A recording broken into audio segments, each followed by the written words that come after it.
Hey, what's up, everybody? This is Brandon Shank, and welcome to the Brandon Shank Podcast.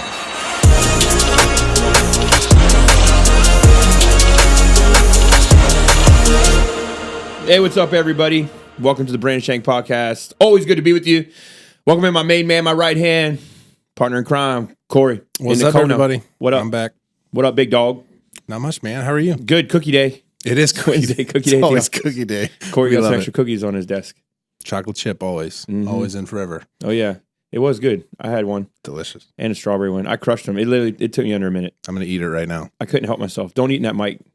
That's nasty, bro. People love it. What are you talking about?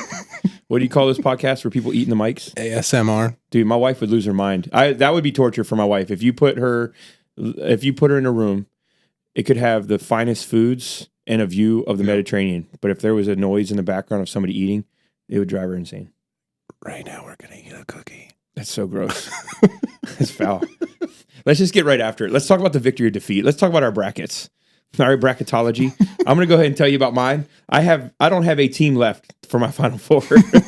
Arizona, gone. Duke, gone. Indiana, gone. Kansas, gone. I mean, come on. There are years where the number one seeds make it, and it's like the Final Four is all number ones or number ones and a number two. This year, everybody's taken out. Now, I know all these weren't number ones. I get it. But, I mean, Alabama and Houston are both left at number one. There's not a lot here. There's just not a lot here. I don't have a lot to talk about. There's not a chance that I'm making it anywhere. I do have my Alabama, San Diego State. I mean, who would have thought? Who would have thought Alabama and San Diego State? I got that whole part of the bracket right. That's a number 1 and 5. I mean, give me some credit. And then I got the Houston. I don't know how in the world I picked that. That was the Lord. That was God. So, whatever. I mean, I got some of them right. Got Houston right. But that's it. After that, my bracket in the bottom's good. I did pick Gonzaga and UCLA. So I got that whole end of the bracket right. So I got 2 parts of my bracket completely right. But I'm only, out of my bracket, I'm 14. My rank is 14.7 million. So apparently ESPN doesn't agree with me that I'm pretty good job. Who do you have winning the whole thing? Arizona, who is no longer, they are watching. They're watching. So, I mean, Virginia, you had a quick out. Virginia was your team. Very fast. And they were gone. So they went out fast. Anyway, hope y'all's brackets are doing better than ours. I hope that you guys are having a great March Madness. The games have been great. It's been upset city. And there's nothing better than March Madness than when you have upsets. I mean, upsets are where it's at. That's why you watch March Madness, because you want to see the little guy beat the big guy. So, is what it is. So World Baseball Classic. I don't know how many of you have tuned into this, but the World Baseball Classic was awesome. I didn't really get involved with it when it happened before. I know it's happening again in 2026. It was awesome. Last night or Tuesday night, Shohei Ohtani struck out Mike Trout to end it. Mike Trout, in his career, has only struck out 24 times where he has swung 3 times and missed. Wow. And over 6,000 at-bats. Jeez. And last night, that's how it ended. But he said, hey, he won round 1. And they're teammates. Yeah. They both played for the Angels. So he's like, hey, he won round 1. But Trout said he'll be back in 26, and he's going to bring his crew. He's going to recruit some more guys to come in and play. I think it was kind of a slow going. Like Trout said last time the WBC played, he watched it home and was like, man, they're having so much fun. I want to do it. And so this time he jumped into the World Baseball Classic. They have rules, though. It's like the World Baseball Classic. They limit pitchers, can only throw 65. They do that to make it fair because a lot of these teams don't have the depth of pitching to go against the Mike Trouts and the Mookie Betts and these guys, the Trey Turners. They don't have the pitching that can face these guys. Or, the Japanese, they have Shohei Ohtani. Like that's, you say, how'd Japan win it? That's how they won it. I'm not saying their team's not good. I'm saying you got a pitcher like that, it's different. He's the best pitcher, probably. I mean, people could argue he's the best pitcher in the majors, So, or that he is, and not have an argument. So, whatever. But the one thing about the WBC that's interesting is that Edwin Diaz, the closer for the Mets, they had a walk-off win. He had a closeout win, and his team came out, celebrated with him. He just signed a 5-year, $102 million deal with the Mets in the offseason. And during the celebration, he tore his patellar tendon. It's not funny, bro. That's $102 million. No, I know. But listen, do you know what your patellar tendon is torn from? No. Excessive load on your knee. No, jeez. So the Mets, the WBC is paying for it. Yeah. But now their closer's done for the whole year. Jeez. And then Jose Altuve, star for the Astros, got hit in the finger, fractured his thumb. Yeah. Jeez. And so he has to have surgery. So he's out for an undisclosed amount of time. Yeah. So you have these major stars that are getting hurt. And the WBC has an insurance policy where they'll pay these guys, I guess, so that the teams don't have to. But it doesn't change the fact that the Mets are trying to win a World Series, which they won't because they're in the Braves division. Let's go Atlanta. But they're trying to win the World Series, and now their closer. Yeah, you paid the money, so they don't care about that. They want their closer. So, I mean, there's definitely some of that talk. But the thing is, all the players are saying, hey, this is the biggest thing I've ever played for. Shohei Ohtani said, this is the best moment of my life. And Mike Trout said, these 10 days have been incredible. He said, the feelings you get just playing for your country is different than anything. Oh, yeah. So the players want it. And so I can't see MLB shutting it down to not let their players play in it, because I think it's becoming a worldwide phenomenon where it's growing the sport. It was great for baseball. When you have Shohei Ohtani strike out Mike Trout, I mean, you get two juggernauts, two of the best in the game, arguably the best in the game, as the last out of the World Baseball Classic fighting for their country. Yeah. It's a pretty cool story. That's really cool. So, but yeah, man, I mean, I was sitting with my wife and her right after Jose Altuve the next day, and her watch ding was like, and I was like, what is that? She goes, oh, Jose Altuve's out. I said, you just got an ESPN update on your watch? She's like, yeah. I was like, that's sexy.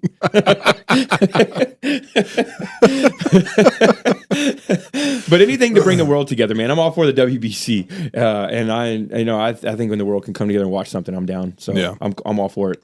Hey, let me tell you about something that's bothering me. There's an underworld to the podcasting scene that I had no idea about. Okay. And it's really disturbing. Yeah. So I'm not a guy who, I told you, I'm not a podcaster. I'm a podcaster, but I'm not a guy who has a library. I mean, we've been building this program, this show for 2 years. Yeah. We've talked about it. We've talked about what we'd want it to look like. And then really it came to fruition. But I did a lot of research in those 2 years on podcasts, things like that, just to kind of see. And really, it didn't change much of how we were going to do it, just reaffirmed of how we wanted to do it. Yeah. I guess is the best way to put it. But one thing I didn't know is the people that listen to podcasts, some of their habits. And it's very disturbing. And I'll tell you the one habit that I brought up last week that is reigning supreme is that people listen to us in the shower. I'm telling you. Now, if you're listening to us in the shower right now, hey, good morning to you, or good afternoon, or good evening, or good night. We're glad to be with you here in the shower. I hope that you are relaxed and you're having a good time. Yeah. Right? A friend called me Thursday morning and said, hey, bro, just listen to your podcast. Just got out of the shower. It's like, come on, man. What's wrong with you people? I'll tell you what happened. Phones went waterproof, and it's all going downhill from there. Oh, yeah.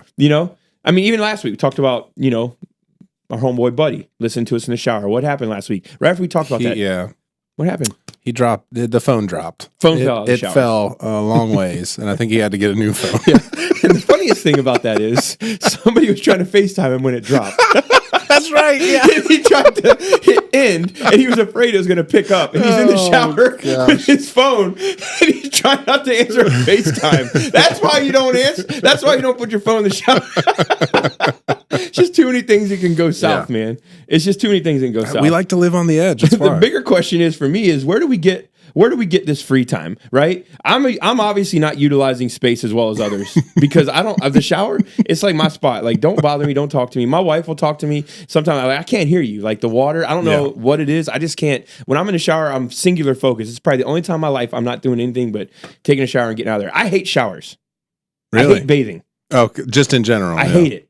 Gotcha. I hate it more than anything. Yeah. I do it most of the time twice a day. Usually get a workout in the morning. If I'm coaching that night, even if I didn't sweat and it's 12 degrees out, I'd go home and shower. Yeah. Mentally, I can't get into my coach gear and not shower before I go to bed. Even if I didn't sweat. It doesn't matter. It's just I can't do it. Yeah. But I hate showering. I hate bathing. I hate washing. It doesn't minimize the amount that I do it. To me, it's one of those things like, I don't want to go take a shower. I just want to sit here and eat dinner and then kick my feet up and watch a movie. That's the same argument I have with my kids every day. Yeah, well, the difference is this. They will get, if you tell them they don't have to, they won't. Yeah. For me, I'm obsessive compulsive when it comes to showering. Like I cannot. I have to be clean when I get into bed. I have to be clean when I get up. Like I can't take a shower. I'm not one of these guys that can take, I'm good today. I took a shower before I went to bed. Nah. Like I can do that but if I have like an event that night, bro, I can go throughout my day, even if I don't work out, but before that event, I gotta take a shower. I just can't, Yeah, for sure. I just can't do it, man. It's just my thing. So It is what it is. It is what it is. So before the question and answer, I want to give you guys a little bit of a lowdown. We got a lot of new content coming to you. We're going to have some new stuff online. We got a brand management company we're working with, Desert Rose Creative. I'm rocking their gear right here, Desert Rose Athletics as well. So shout out to Tony and Jamie, two good friends, but also the owners of Desert Rose. And so excited about the stuff we're going to be seeing here in the future that's going to help with all the things that are palms and podcasts and what we're doing. So excited. Keep your eyes open and ears open and keep looking for that stuff. Got a lot of cool stuff coming to you. Excited to be here. Excited about them repping us. Excited about the future. So, hey, I got a question for you. Okay. From last year, 2020, or you can say up to this point, maybe the last 2 years. I'll throw that one out. What's your favorite movie from the last 2 years? My favorite movie? From the last year. I know it's a hard question because, you're thinking this is all, you actually mentioned last week. You want to talk about some other things. So I want to throw this bone out here because there's a lot of people on here that may resonate with what you're about to say. I wasn't prepared for this. What was my favorite movie of the last 2 years? Or a year. Just one that stuck out. You're like, this is different. This was different. Gosh, I feel like you got to give me more time than this. I see too many movies. That's probably why. Now I'm like rethinking about every single movie ever. Well, just give me one that you wouldn't be ashamed if people are like, that's your favorite movie from the last two. Even if it wasn't the one, but it's a favorite movie. Something you loved. That you're like, this is good. And y'all got to understand, Corey is a cinematographer, kind of mindset, creative, videographer, photographer. So where you and I might think a movie is funny and we love it, Corey's like, oh, the videography wasn't it? What? Well, it was great. Goodness, that's tough. See, that's why you asked me that question. I gave you 10 seconds. Here's the hard part is like, I feel like in the last 2 years, I haven't seen a movie that has been like, oh, wow, that was amazing. Okay. That's the tough part. I thought you watched one of those, it was one of those Marvel movies or something. I mean, Marvel movies are Marvel movies. I thought you saw one, you were like, that movie was awesome. They're all like good, but let me preface it with this. There hasn't been like an amazing one in a little while. Let me preface what Corey's saying with this. I'm not a sci-fi or fantasy fan. So for those of you listening, I don't watch sci-fi. I get bored. My wife is like, let's watch Thor. You would think, bro, that should be like a movie you'd recommend because it's, dude's jacked and wants to throw down on a planet or whatever he does. And I'm like, nah, bro, I can't get down with it. My wife watched it in 10 minutes, I'm asleep. So I'm not a sci-fi guy. I'm not a fantasy guy. I like action. I like comedy. I like rom-coms. Come on, somebody. Like, I'm all right with that, but I can't do the rest of it. I figured it out. Let's hear it. I figured out what it was. Is Batman. It's Batman. The most recent one. Ben Affleck? No, not with Ben Affleck. It's with, why is my brain farting right now? With the guy from Twilight. But listen, it's Matt Reeves, the director. It's a great movie. It's a fantastic movie. Probably the best introduction of the Batmobile in any Batman movie. I will say this about Batman. That's the only movie that I would say is borderline sci-fi because it could happen. You mean borderline not because you're not a big sci-fi not a sci-fi fan. Guy, but like the Batmans with the old school old school Batmans, the ones with come on, help me out here. The Christian Bale? You talking about the ones with like Heath Ledger was the Joker. Yeah, Christian Bale. Is that who he was the Batman? Okay, Christian Bale. Yeah. His Batman movies, I can get down with those. Batman's feel yeah. Like it could happen if you had the right amount of money and the right amount of skill. That's why I can get down with those. That's Batman. So that's almost every Batman. Yeah. Well, except for the old 90 ones. I don't love Batman enough to follow it, but I'm saying those are ones I can get down with. I'll tell you mine. You want to know my movie? Yeah. Top Gun, Maverick. I never saw it. What? I'm sorry. I never saw it. Listen.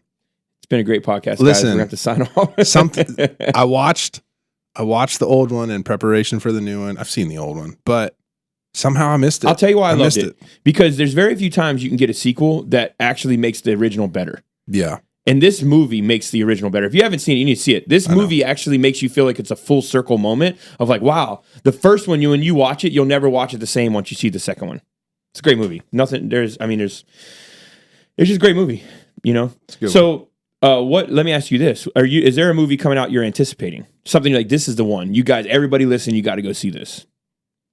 Nope. Me neither. If it's funny, I'm in. I love comedies. There's a lot of actors that I love, a lot of actresses that I love, but like if it's funny and it's something that's going to keep me rolling, I can do that all day because I'm not talking about just dumb comedy, meaning stuff that is almost ignorant comedy that, they're trying to be funny. I like the stuff that is almost unsaid. It just gets me going.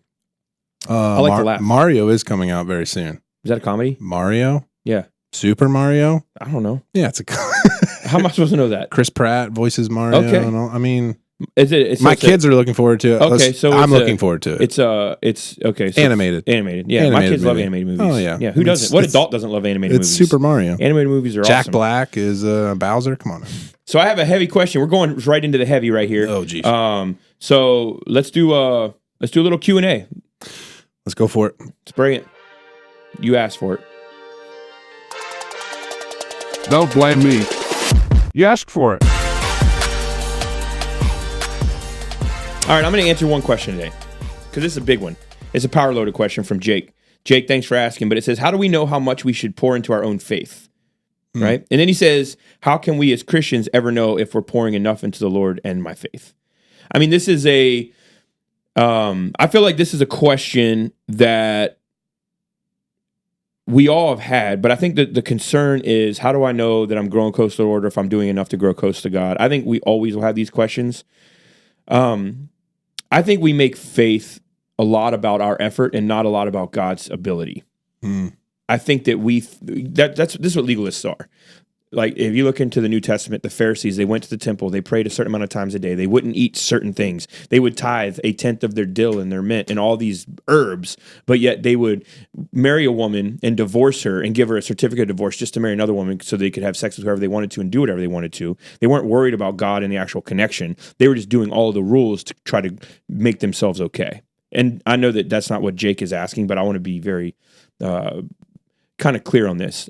A lot of time in our walk with God, I think we have to be very vigilant to not make our walk with God about what we're doing, but about what we're allowing Him to do. Yeah. So I know for me, there's a lot of times, even as a pastor of a church, I'm thinking, well, we need a God. Is this where our church is supposed to move? Is this what we're supposed to do? And what would people tell you to do? Well, fast and pray, right? Hey, every church needs to fast and pray and do this and that and that. Well, if you look into the Old Testament when they fasted, or the New Testament, Jesus told people about his disciples. They say, why don't your disciples fast? He said, well, why should they? I'm here. Like, they don't need to fast and pray. I am Jesus. I am here. The presence of God is with them. In the Old Testament, a lot of times people would be called to a fast. Most times, if it wasn't a festival or something specific, they would be called to a fast if their country was in dire need of something, or if somebody, David went into a fast when he sinned, and he knew that he was trying to save the life of his child and pleading with God. A fasting isn't a way for God to better know us. It's a way for us to have our heart and humbled to Him. And so fasting and prayer is great. Reading your Bible is great. Praying on the daily is a must. These are things that are a core part of the Christian life. But as a discipleship method, I think that we miss God when we get, and this isn't to you, Jake. I'm answering a question, maybe in a more large scheme, but I think as a Christian, we get our thinking gets jacked whenever our goal is to grow close to God. And we're like, okay, I'm going to read my Bible more. I'm going to pray more. I'm going to fast more. And we're doing things to try to pull Him in. That's not how relationships are made. I'm not going to get closer to my wife if I take her on a vacation every month for a week, if I take her out to dinner once a month, if I'm buying her jewelry. That's not what gets you closer to your spouse. What gets you closer to your spouse is intimacy, conversations, holding, loving, caring, touching, revealing your heart. Being open, being willing to cry, being willing to be broken, being willing to share the deepest part of you so that they can help or that they can speak into that. That's what creates relationship. And with God, I think sometimes the diamonds and the vacations and all these things are things that we're doing to try to gain intimacy. How do I pour into my faith? Well, you don't. What faith is allowing God to pour into us. And it's saying, God, I'm broken. Yeah. Like I repent. It's repentance. It's starting with repentance and saying, God, I need all of you. And to know if you're pouring enough into the Lord, there's not a moment of whether I'm pouring enough. You could never say, when do I know I'm close enough to my wife? Well, that's not going to happen, because your goal is to grow with your wife and to gain intimacy and to gain understanding. And a lot of times what happens with couples, when the kids move out of the house, they divorce. Not a lot of times, but when you hear, it's not an odd thing to hear about. Yeah. Because they spent their entire lives raising a family and they've lost intimacy. Do they love each other? Some. Do they care for each other? Some. But there's intimacy missing. They don't know how to get it back. Yeah. And so there's this piece where intimacy isn't something that I'm going to do enough to gain it. It's a two-way street, and God's always willing to be there. And so it's not about what we do to grow in our faith. It's about what we submit, what we surrender, what we're willing to let God have. Some of us live for God with a lot of restraint. I'm going to pray. I'm going to read my Bible, but I expect these things. And there's parts of me that are broken. I'm not willing to get fixed. You know, I love being an alcoholic, and so I'm not going to let God have that. I love pornography, so I'm not going to let God have that struggle. I love my independence, and so I'm not going to tell my wife that I actually get off at 3, but I don't get home till 6. Yeah. You see what I'm saying? Like, there's a lot of things we do to restrict what God can do in us. And it starts with those types of things. It also starts with just being honest with ourselves. All of us have secrets. And I don't mean that in a way that we're all mischievous, but humanity protects itself. Yeah. All of us have things that we're not proud of. I know in my life, I have accountability. I have a pastor. It's one of my best friends, Chad, who, he knows anything in my life, and I don't carry any burden alone. So I say that because there's a lot more to the question than how much should I pour into my faith. That's a never-ending question. There should never be a moment where it stops. But it's a relationship. It's not a moment. It's not just disciplines. You need to pray every day. You need to read your Bible every day. But those things can become so mundane because they're not intimate. Yeah. They're not connected. Yeah. I don't know if you have a thought on that or... No, I think that's good. I think the beauty of kind of some of the things that you were describing that kind of hit with me and resonated with me is that, so often we can view these things as disciplines. I mean, that's why they're spiritual disciplines, but sometimes we look at it as, well, I'll give this amount of time to God and this amount of time, and we view it as time in like a negative way almost sometimes, but instead kind of flipping that perspective and saying like, what did I gain from that time? What do I get from that time? What do I receive from that time? Because God's always pouring out. He's always speaking something. And so looking forward to like God speaking into the moments of your life. And that's why I think, what you said is like, it's a relationship. And so how can I foster that relationship throughout my day? Not just a 10-minute morning routine or something like that. How can I communicate with God throughout the day and receive things throughout the day? So it's kind of cool. It's viewing it like a relationship. Just I have access. The weight off. I have access to this whenever I want. And so it's trying to get to that place where you don't view it as such like a discipline. No, relationships are fun. They're supposed to be fun. And so I'll ask my kids, hey, you pray? Like, at night. I was like, well, they're like, I try at night. I'm like, don't make it about night. Yeah. Make it about that time in school where you just don't have a peace, or you're frustrated, or you're angry, or you're hurt. Relationship with God, people have made it into a religious thing where you got to go and you got to do, certain things, and you got to have your Hail Marys and all these things from the priest, or you got to go to the church and raise your hands for worship. Yeah. God is all of those things and none of those things, meaning God will be wherever you're willing to meet him. Mm-hmm. But the greatness about God is he's right there, right now with you and wherever you're at. And so, Jake, I hope that encourages you, man, to know that he's drawing near to you. I love that the scripture talks about he's always drawing near to us. So know that he's with you. Hey, so, in the news, the thing that's taking the world by storm, apparently, Taylor Swift has a new tour called the New Eras Tour. And she just launched it. First time in 5 years. 17 years of music. First time in 5 years she's gone on tour. Oh, wow. The concert, I didn't know that. I didn't know that either. The concert is 3 hours and 15 minutes. Shoo. Their first night, 44 songs. How many? So like, does she go like one day and then does that and does it again the next day? Yeah, or like 2 or 3 days straight, and then she has like a week off. Yeah. All right. Yep. But anyway, so this is the thing about Taylor Swift that's crazy to me. Her fans, they're called Swifties. They love her. Oh yeah. They love Taylor Swift, and I'll tell you why they love Taylor Swift. Because you see a lot of artists that have a huge following. People love their music, and they love them because they look a certain way or because they sing a certain way. But her fans feel like they are a part of what she's doing. Yeah. And they feel like her fans feel like I was looking at all the Instagrams of all these people, and they act like they're going to their big sister's performance. I'm thinking, how many of you have actually met her? There is live streams on TikTok of her concerts that people were watching all over the place. People were live streaming it on TikTok so they could see what was going on, Yeah. It's unbelievable. Like the pandemonium that follows her. It is. It really is crazy. But I think one thing about her that's impressive to me, more than anything, like she's genuine. Like Taylor Swift is genuine. She genuinely cares for people. Yeah. She doesn't feel like she's better than these fans, from what I see and from what I've seen over the last 17 years. Yeah.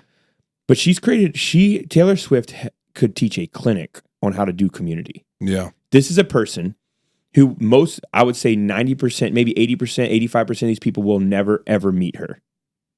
Ever. Right? Yeah. But they feel part of her community. Help me understand it. The church is trying to figure this out, right? We have online church. See, Palms Church, we have online church, but we don't do that so you can watch a service. We do it so you can be a part of a service, so you can be a part of the message and the worship and the flow of the church. And a lot of you watch online, but you've never even been to Virginia Beach, which is great. We want to be that community, but Taylor Swift is doing it. And I think the church can take note, the church across the world, that this is happening with celebrities. They're creating communities of people that feel connected. And they'll never even meet them, and they go to one thing a year, but they feel connected. Yeah. Because people, by the time they get to church, they've listened to messages, they've heard me preach, they've or speak messages, they've listened to worship. They're looking for community at that point. Yeah. We got to figure it out. Well, I think it's being figured out. I think it's just where the mindset. It's all that mindset of like, hey, people don't have to be as present. People don't. It can look very different than I think what we've built to this point. People are locked in. They're spending their evening on a Friday watching a live stream of a TikTok. Yeah. I mean, it is what it is. Yeah. So I read an article that I wanted to say because all of you listeners out there, I want to help you. So when I read this, I was like, I got to share this. So right now, if you're eating a lunch meat sandwich, just put it down. Oh, gosh. The article was that sandwiches are killing Americans. That's what it said. The same turkey sandwich in 1980, they said had 320 calories that now has over 800 calories. Jeez. Because of the processed meat, the processed cheese, the breads. Sugar bread. The sugar bread. They say the minute that hits your mouth, it turns into sugar, and it's immediate glucose in your body. The doctors called lunch meat sandwiches a heart bomb. Oh, boy. Now I'm now like looking back into my like past couple weeks and being like, yeah, I had one there. The heart bombs, baby. The solution, they say, eat whole grains instead of white bread and get away from processed cheese and meat.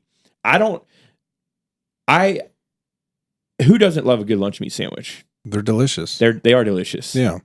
I mean, they shouldn't be as good as they are because it's kind of what they are. It's so infantile. Like, it's just not. Can I have a question for you? So talking about processed cheese. You can have a question for me. Sorry. Maybe I should rephrase that. In our home, there's either real cheese or fake cheese people. Are you a fake cheese person or are you a real cheese person? Real all day. Real, yeah. My wife is a fake cheese person. What is fake cheese? It's just like the slices that come in the plastic Kraft containers. Singles? Kraft singles, yeah. They're like you eat them and they're kind of creamy immediately. We call that fake cheese. Yeah. Is it fake? I think it's extremely processed. No, you give me that real stuff, right? See, I'm the type where if I get a lunch, I want like the legit stuff on it. Yeah. You know, like, but they're saying the breads, man, they're lethal. It's for sure. I'm gonna tell everybody my favorite thing to eat in the world. This is my favorite thing more than any dessert. Anywhere. My favorite thing to eat in the world. And it'll be on whole grain bread. I don't care what kind of bread it's on, but it's something I eat multiple times a week. I'll take whole grain bread, peanut butter, and I dip it in chocolate milk. That took a turn, but okay. Dip it. I believe you. I mean, it's the most amazing thing. I had one for lunch. Okay. With that's what you ate for lunch? A salad. Okay. A big old spinach salad in that. I had worked out and I had that. It's delicious. I can't help myself. It's the only time I get it. The only time I let myself eat is if I have a good workout. It's just like kind of soggy bread. Bro, it's something about it. My wife, it gags her to look at it. She's like, that looks awful. Like, don't judge it. That's like what people do when they do those like hot dog eating contests to try and get the bread down faster. Well, this is the thing too. I don't make any decisions while I'm working out because I'm angry most of the time. Like, whenever your blood pressure rises and like you burpees are slower than they used to be, pull-ups take a lot longer. None of it's going to feel good. I know that. Like, I'm not the type where I get up like, yeah, man, let's like work out. Dude, I've been doing it since I was in 9th grade. I'm like, no, I hate it. I don't look forward to it. I don't look forward to walking. I don't look forward to running. I don't look forward to working out, but I do it. It is good for me mentally, yes, but I do it because it helps. That's why it's called disciplines, because you do them even when you don't want to do them. And I was going to bring a protein bar today, but I didn't because it's cookie day. And I was like, I'm not getting that. It's cookie day. But my question is this health stuff, the bread, the meats, the cheeses, these disciplines, are they connected to spiritual things? That's deep. Just asking. Yeah. I'm not saying you're further from God from it, but I'm just asking. Yeah. I mean, glutton is a sin, right? Mm-hmm. I mean, if you're not a glutton because you ate a lunch meat sandwich. If you're listening to this, you're like, oh gosh, I'm headed for the depths of hell. No, somebody's listening to this right now and they're still eating a sandwich. Somebody just threw their turkey sandwich against their windshield. But I'm wondering, like, the Mediterranean diet, obviously they say you'll live to be 400, right? Yeah. But gluttony is a sin. Like you're just eating. Basically, gluttony is using food as a medicine for an addiction, almost. Like when I'm sad, I eat. When I'm, there's a joke. Hey, when I had a bad day, I'll eat a pint of ice cream. You're not going to hell for that. I'm not saying that. I'm not the judge. I'm just asking: is it spiritual? Is it connected to things that are bigger? You know, I think gluttony is. Or I wouldn't have mentioned it in the Bible. Yeah. It is connected to something because you're using that as a way, like God can heal those places. And when we're using food to inebriate ourselves to where we feel better for a moment and then you feel worse afterwards, that's definitely not God. I mean, for everything great God has, Satan has a counterfeit. Yep. I mean, God has the Holy Spirit to bring us peace and hope and life and care and an abundance. And we have alcohol and pornography and heroin and cocaine and food in abundance. So there's those, but I just wonder, we get a lot of, it's easy to say people that are, God's made it very clear that no man is to judge, right? If they're Christians, you can help them get on path, but if they're not, our job's not telling them that they're not doing the right thing. Yeah. And honestly, people could say, oh, heroin addicts or cocaine addicts or people doing this or that, they're being judged in this way, but we leave gluttony out a lot. Yeah. That's not something you're not going to hear people sit on the stage and talk about, oh, these gluttons are going to hell. Why? Because there's a lot of people in the audience that are born again Christians that love the Lord with all their heart that are gluttons. Yeah. But why can't, if you love the Lord with all your heart and be a cocaine addict? I'm just saying, is it spiritual? Catch 22 here. Huh? Catch 22 here. So next time you eat that sandwich. No, I'm just asking because I think we're quick to judge all these people, man. And it's like, well, I think everybody's a work in progress. And for anybody to judge a heart, man, that's not right. That's not what God asked us to do. And so I think it's time we reconcile in the church. Listen, you got problems with your weight because you're not willing to be disciplined in what you eat. And you don't care because you're inebriating yourself. It's a sensitive topic. That's as sensitive as Donald Trump, Joe Biden, gun control, abortion. You talk about gluttony in the church, it's one of those things you don't talk about. Why? Because there's a lot of people who fall in that category because they just don't take care of themselves. Yeah. When it comes to that aspect. And my thing is,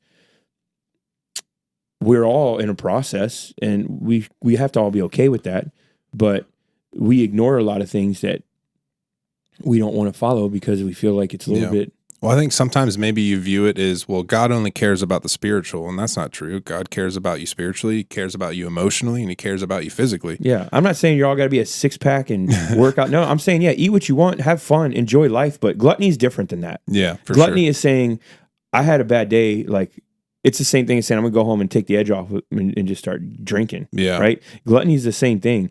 It's saying, man, I got to eat. I'm just overwhelmed. I just got to eat to make myself feel better. And this is the thing. All of us have holes in our heart that we need God to fill. Mm-hmm.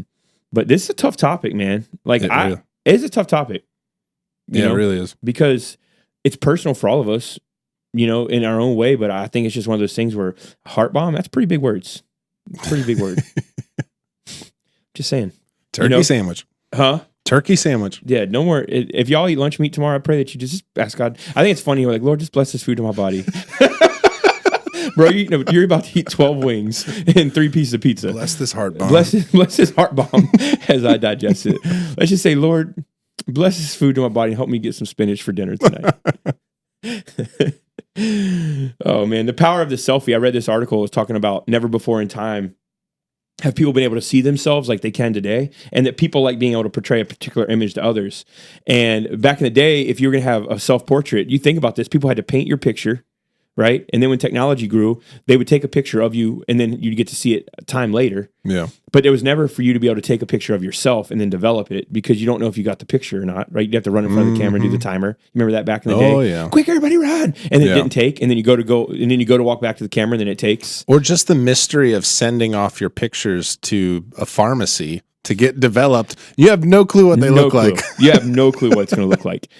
But they were saying that the power of the selfie, this generation, it's different because we've never had a generation before that could see themselves. I mean, they didn't have front-facing cameras on phones, for a long time when they first created the cell phones and all these.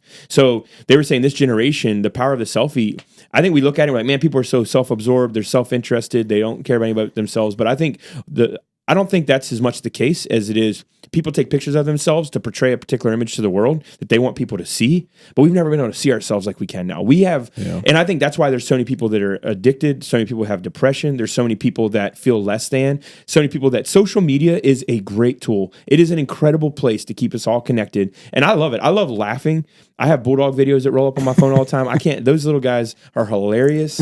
I catch myself watching like crazy fails, and I laugh so hard I'm like crying. I'm crying because they're funny. I was watching people jump off a hot air balloon today doing skydiving. Like it was incredible. So I love that we get to be connected. I think it's great. I really think it's great in so many ways. But I think it requires a different level of discipline. I think it requires a different level of people. Y'all, and I'm speaking to everybody listening. You're really hard on yourselves. You're way too hard on yourself. No matter what mistake you made in life or how hard life has been, you are way too hard on yourself. Like God created you in his image. And if you're in his image, that means you could never do anything to be that jacked up the way you think you are. Doesn't matter how addicted you are, how many failures you've made. When he made you in his image, that means there was always a purpose that's always existing. And we're just way too hard on ourselves. We think we're ugly. We think we're having a, I'm overweight or whatever it may be, just like we were just talking about. And so you hear that and you're thinking, well, I'm the one who doesn't eat good and I'm a glutton and I'm going to the depths of hell. We're just way too hard on ourselves. Yeah. That's because that's not even what we were saying. Yeah. We were asking questions more than we were answering them. But we're just, as people, we're just too hard on ourselves.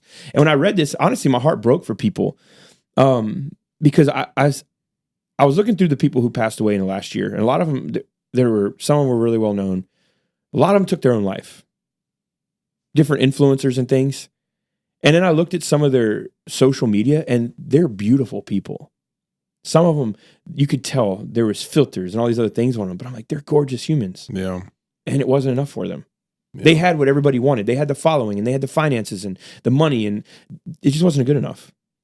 And so the power of the selfie, I think, is just that, is that it does put us out there. And even when it's the image we want people to see, that hole in us can't be replaced by that. And I don't know, I think it's just created a world where we share more often, but we share less of what we actually are. Which I understand, because you don't want people to see the inside of your home. You want them to see the outside and make it nice and manicured. But the inside, you can't afford the furniture, and so it's just a big open space sometimes. Yeah. That's what life feels like a little bit.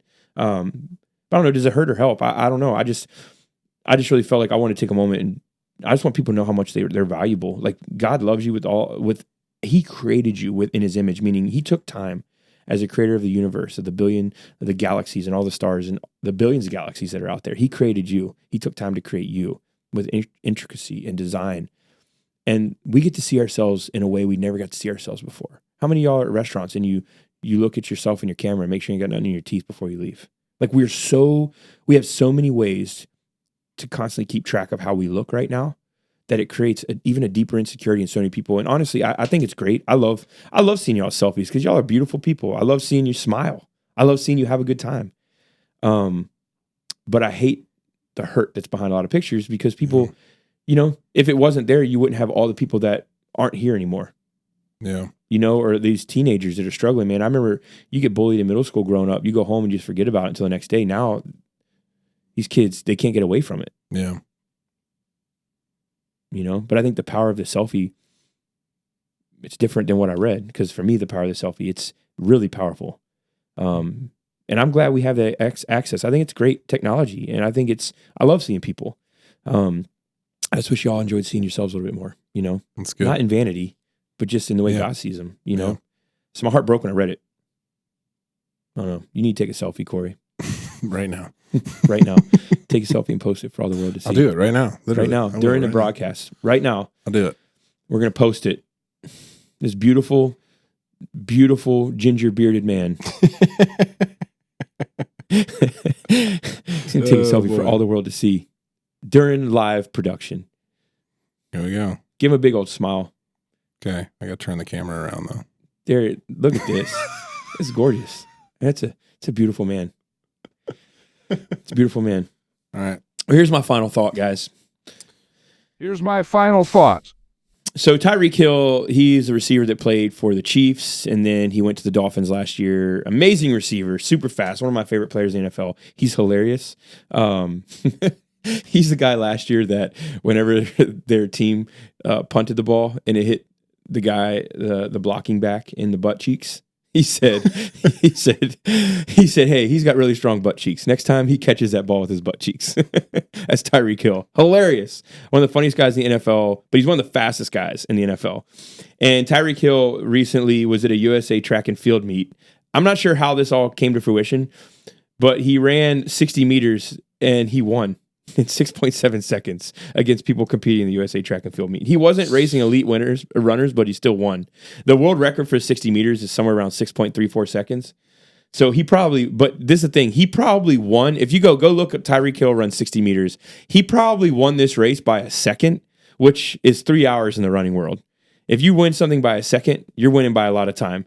And so I don't know how these guys felt. Tyreek Hill lines up with these glasses on, that are like the Hulk Hogan glasses, and he just burns these guys out of the gate and he goes. So I mean, the distance in the spread is unbelievable in the amount of space he gets. Something, and this NFL receiver goes out. He ran track and field at JUCO, and he did track and field in high school. But I'm thinking this dude comes out as an NFL, receiver, and just sprints and beats these guys off the block. You got to be thinking, man, we train for this. This is like what we do, and this dude's just smoking us. Now, again, they weren't the elites, but they were still trying to qualify.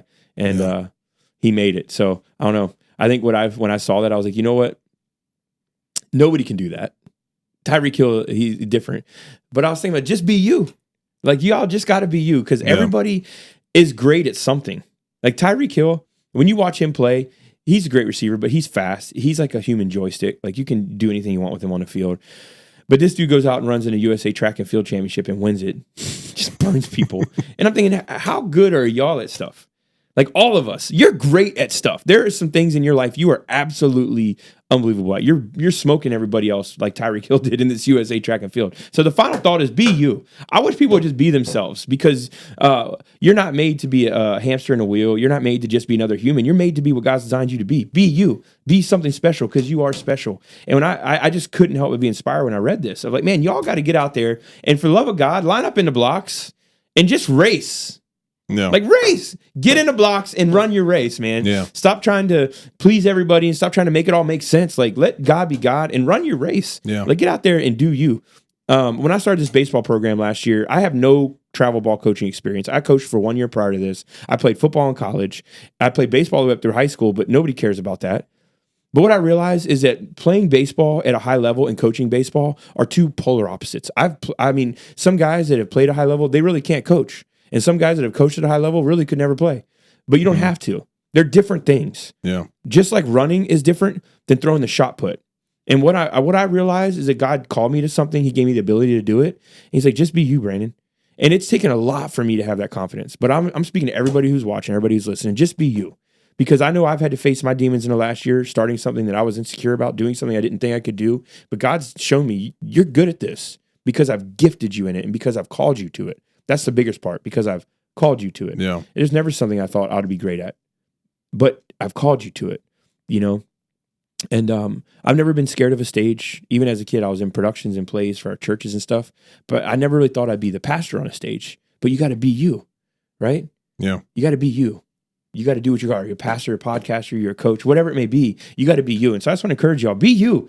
Get in those blocks and race, because I think you'll be amazed at how much you blow out the competition when you're in your sweet spot.